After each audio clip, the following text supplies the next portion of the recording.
Values and the data type part 3. Dear student, before starting the next token variable, let's know about the data type in Java. Compiler contains a phrase called storage assignment phrase. This phrase allocates the memory for different variables used in our program. It also creates the structure to store the data efficiently in the location.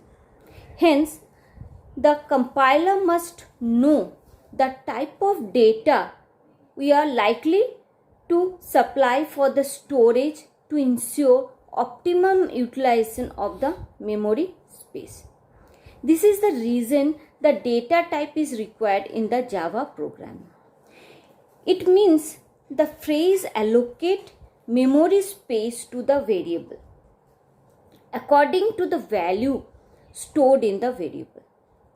So to allocate the memory space according to the value, a structure is made which helps the compiler to know how much memory has to be allocated to the particular variable. For example, like when we write int a, the compiler understands it is a whole number and the space should be allocated to this variable is 32 bits. Whereas if I write float b, so the variable b contains a decimal type of value or a float or a real type of value, and the space should be allotted to this variable is 32 bits. In this picture, you can see that data type is divided into two parts: primitive data type and the non-primitive data type. So in the primitive data type, it is further divided into two parts: numeric type and the non-numeric type. In the numeric type, there are integer and the float number, whereas in the non-numeric type, there are characters and the boolean. And in the non-primitive type, it is classified into three parts. One is class, next is array, and the interface. What are the different names of the primitive data type? So those are the basic data type, inbuilt data type, independent data type, predefined data type. What are primitive data type? Data type which are independent of any other type are known as primitive data type. Primitive data types are predefined or built-in data type because the system developer of Java have defined them. So the developer of the Java has already made this primitive data type or defined this primitive data type. We can declare a variable of the type int which will follow with the characteristic. For example, int x. So x is a variable which will contain a value of integer type and will be allocated with a memory space of 32 bit, and it is going to hold a whole number value. Integer type. A variable declared integer type contains a whole number. The number may be a positive or a negative number but without decimal point. There are 4 types of declaration under this integer type. First is byte, used for bitwise operation. Short, used for small integer. Int, used for integer which are more than short integer. And long, used for large integer. So here you can see a chart of the data type, the storage area allocated to the particular data type, and the format. So for the byte, it is written byte in a small letter. It contains 8 bits or 1 byte. So it is written as byte A semicolon, or A is equal to 5. Next comes the short. It is written the same short in a small letter, in a smaller case. Then 16 bit, it is of 2 bytes. So written as short B equal to 12. Then integer. Integer data type is written as int. It is 32 bits or 4 bytes. int C, or C is equal to 214. Then last one is the long integer. It is written as long in a lowercase. The storage area is 64 bits or 8 byte. Long D, and D is equal to 45687. Next data type is the floating type. When we need to store a fractional number, a number with a decimal point, then we declare the variable as a floating type. We can define this number in 2 different ways: float and the double. Float, it represents a fractional number with a small range, and the double, which represent the fractional number with a wide range value. Here you can see a chart which is showing the data type, bit size, and the format of a floating type. So for a small range of value of a decimal value, we use a float data type, and its bit size is 32 bits, and the format, to declare it, we write float m semicolon, and we can initialize the value with m equal to 34.45. For the wide range of decimal value, we use double. It is 64 bits. The format of the double type data type is, we declare it as a double n, and n value is 12.1269387. By default, the fractional number is defined as a double data type.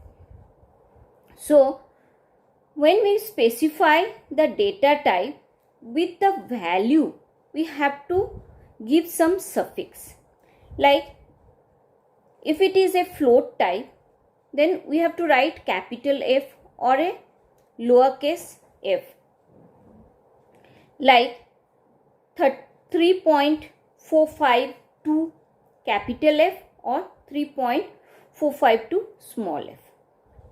If it is a double, we have to put a suffix of capital D or a smaller case d, like 3.452 capital D or 3.452 small d. Character type. A character type variable contains a single character. It is written as CHR. If the value is a set of character, then it is written as string. Though string is not a data type, but it is written as a data type to indicate a set of character. Character type in Java. Single character, a letter or a special character. The character type is char. 16-bit, this 2-byte, declared as char p semicolon, and when we initialize the value p equal to a inside a single quote. If more than a character, word or a sentence, the character type is string. More than 16-bit, it is declared as string str, and str is equal to school and inside a double quote.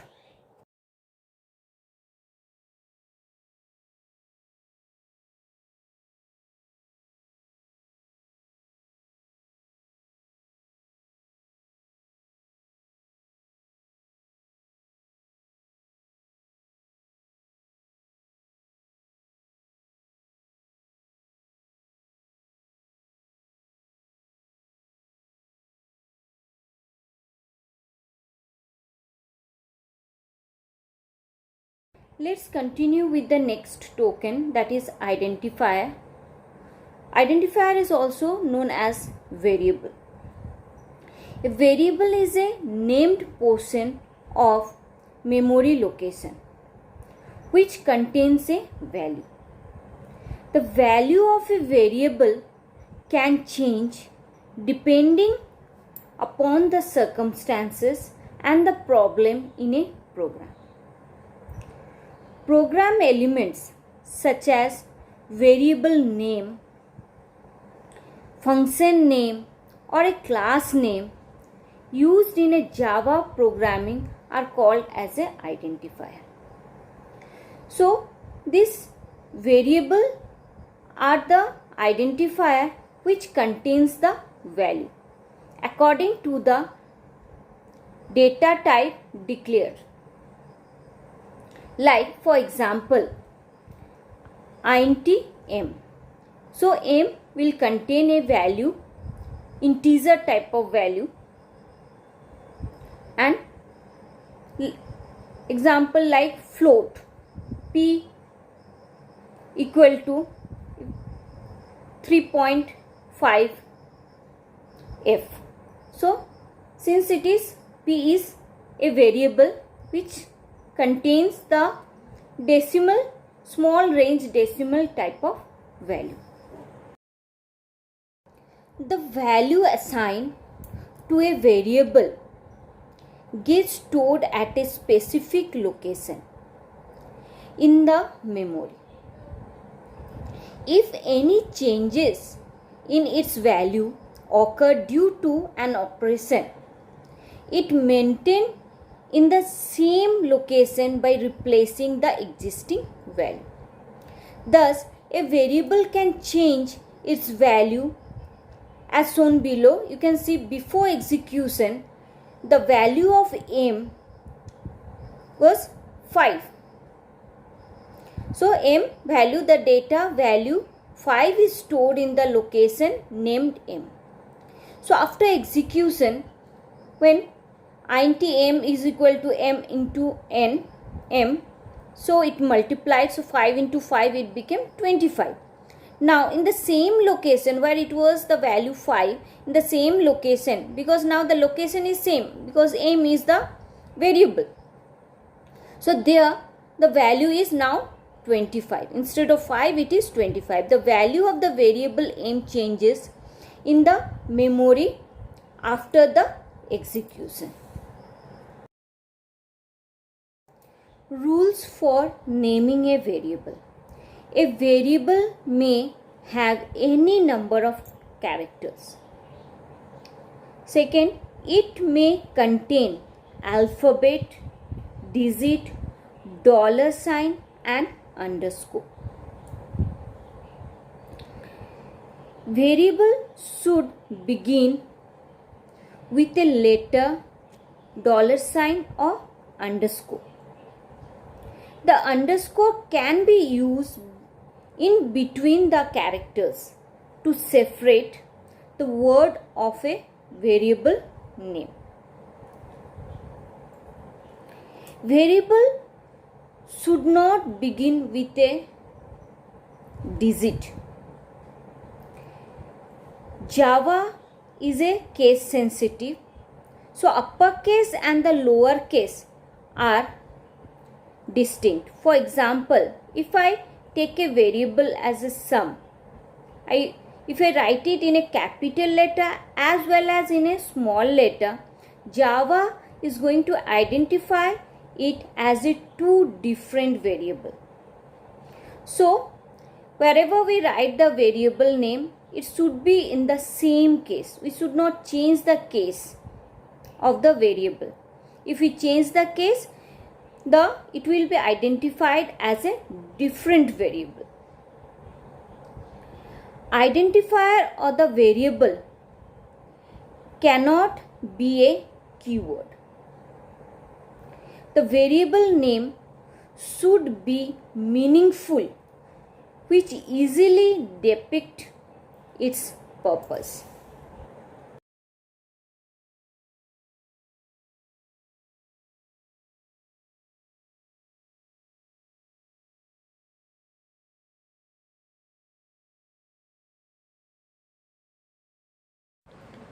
Declaration of variable.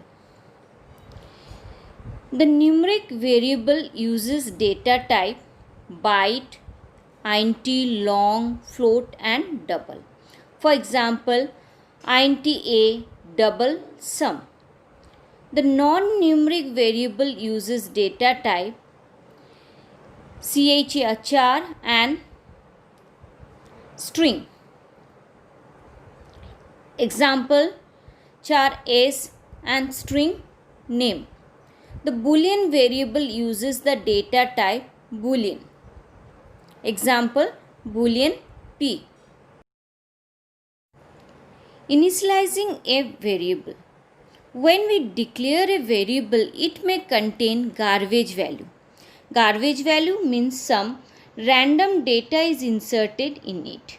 That may create a problem during the execution of a program. Thus, we may not obtain an appropriate result though the program logic is correct. Under such circumstances, we need to initialize a variable to get desired result. A variable may be initialized by assigning a specific value to it. For example, int sum equal to 5, double b equal to 34.5d. We can initialize a variable in two different ways: static initialization and dynamic initialization. Static initialization. This process uses direct assignment of a constant to a defined variable. The variable is initialized at the time of its declaration, that is, before its actual use in the programming logic. In static initialization, variables are initialized during the time of declaration, that is, starting of the program. When we declare the variable, at that time we assign a value to a variable. You can see the example. There is data type, declaration and the static initialization. When the data type is integer, we declare it as a int a and we have initialized it with 0. Then float, declaration time, float in a lowercase f, then f equal to 0.0, f also we should write with the suffix as a suffix. Then double, then declaration double in a smaller case, d equal to 0.0, character, then char c equal to in a single quote \u, then 4 times O. Then string S equal to double quote. Boolean P equal to false. So in this way we can, after declaration, we can initialize the variable. This type of initialization is called the static initialization. Dynamic initialization. When a variable get initialized at runtime, that is during the execution of program logic, it is termed as dynamic initialization. Under this situation, a variable is assigned with the outcome of any arithmetic operation or logical function. Like if after finding out the sum of the two variables a and b, a plus b, the value of a plus b has to be stored in a variable. Take it as a sum. So the sum is assigned with the value of a plus b. This is done during the runtime of a program or the execution of a program. Let's see the example of dynamic initialization. Data type integer, declaration int a, b, c, semicolon. So you can see a, b, c are separated with a comma because these are the variable with the same data type int. Dynamic initialization c equal to a plus b. Float p equal to 2.2 and k equal to 4.22. So these are the static initialization. During the declaration it has been declared, and f is the float variable where we are going to store the value. Then the dynamic initialization, f equal to p plus k. Double data type in which we are going to store the value int a equal to 49. So that is the static initialization. Then double d. D is declared as a double type. Then d equal to math dot square root of a. String st1, st2, st3. These three variables are of same type. Those are the string type. So separated with a comma. Then st3 is equal to st1 plus st2. Explanation of token, punctuator, separator, operator and keyword will be explained in the next video, value and the data type part 4.